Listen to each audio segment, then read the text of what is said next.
সেই ব্যালট সেই ব্যালট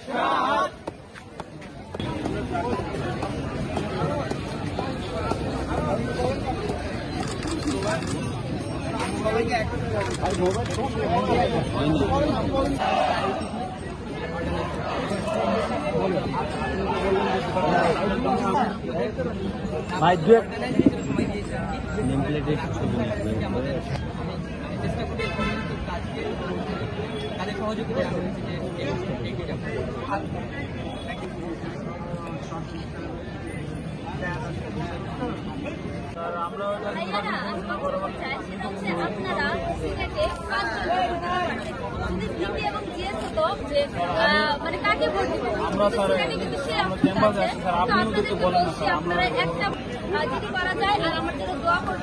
সবাইকে আবার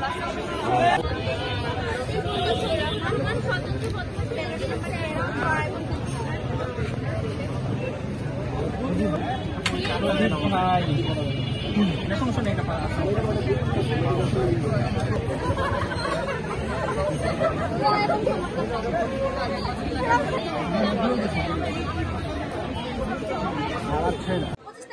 নির্বাচনটা হতো তাহলে এই সংখ্যা থেকে যেত, কিন্তু আগামী 16 অক্টোবর নির্বাচনটা অনুষ্ঠিত হতে যাচ্ছে। ভোটারদের কাছ থেকে ব্যাপক সাড়া পাচ্ছি। এখন পর্যন্ত নির্বাচনকে কেন্দ্র করে কোনো অপ্রীতিকর ঘটনা ঘটেনি। আশা করছি যে বিশ্ববিদ্যালয়ের প্রশাসন এবং আমাদের শিক্ষকরা যারা আছে, কর্মকর্তা কর্মচারীরা আমাদের সাথে হচ্ছে যে পর্যাপ্ত সহযোগিতামূলক আচরণ করবে এবং 16 তারিখেই অবাধ সুষ্ঠুভাবে নির্বাচনটা অনুষ্ঠিত হবে। কারণ এই নির্বাচনটা সুষ্ঠুভাবে অনুষ্ঠিত হওয়াটা জরুরি, না হলে এটা একটা কলঙ্কজনক অধ্যায় হয়ে থাকবে। কারণ যেহেতু দীর্ঘ 35 বছর পর নির্বাচনটা অনুষ্ঠিত হতে যাচ্ছে। তবে শিক্ষার্থীদের জন্য অতীতে আমরা কাজ করেছি। জুলাই অভ্যুত্থানের আগে থেকে, ক্যাম্পাস জীবন শুরু করার আগে থেকে আমি কাজ করেছি। শুরু করার সময় থেকে কাজ করার চেষ্টা করেছি, এখনো করে যাচ্ছি। শিক্ষার্থীদের প্রতি আমার উদাত্ত আহ্বান থাকবে। আমি সাময়িক অসুস্থতার কারণে হয়তো অনেকের কাছে পৌঁছাতে পারিনি, তবে আশা করি আপনারা যদি আমাদেরকে নির্বাচিত করেন, আমরা আপনাদের জন্যই হয়ে কাজ করবো এবং আপনাদের কণ্ঠে কণ্ঠ মিলিয়ে কাজ করব বলে আমরা প্রতিশ্রুতিবদ্ধ। আমরা আজকে সকাল থেকে 10টা থেকে বিভিন্ন ক্যাম্পাসে বিভিন্ন জায়গায় অবস্থান করছি এবং প্রচারণা করার চেষ্টা করছি, যেহেতু নির্বাচনের আর 2টা দিন বাকি আছে।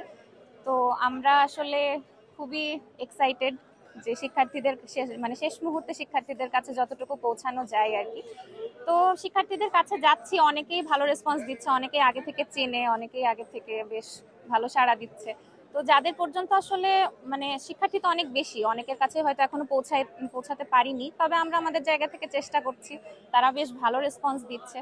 আর প্রজেকশন মিটিং এ কানায় কানায় পূর্ণ থাকার ব্যাপারটা আসলে আমরা খুব কৃতজ্ঞ যে শিক্ষার্থীরা এত ভালো সাড়া দিচ্ছে আমাদের প্রতি। গতকালকে হয়তো একটা অনাকাঙ্ক্ষিত ঘটনা ঘটেছে, কিন্তু সেখানেও শিক্ষার্থীদের এত ভালো রেসপন্স, তারা নিজেরা এসে আমাদেরকে বলছে যে আপু আমরা দুঃখিত যে আমাদের হলে এসে আপনাদেরকে এগুলো ফেস করতে হলো। তো চেয়ার টেবিল না থাকলেও, বসার জায়গা না থাকলেও, ফ্লোরে বসে হলেও শিক্ষার্থীরা আমাদের প্রত্যেকটা কথা শুনেছে, রেসপন্স করেছে, আমাদেরকে আশ্বাস দিয়েছে।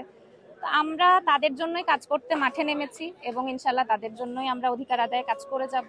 এখন যদি শিক্ষার্থীরা আমাদেরকে যোগ্য মনে করে, ইনশাল্লাহ তারা আমাদের সাথে থাকবে আর আমরা একটা ভালো আউটকাম আশা করছি।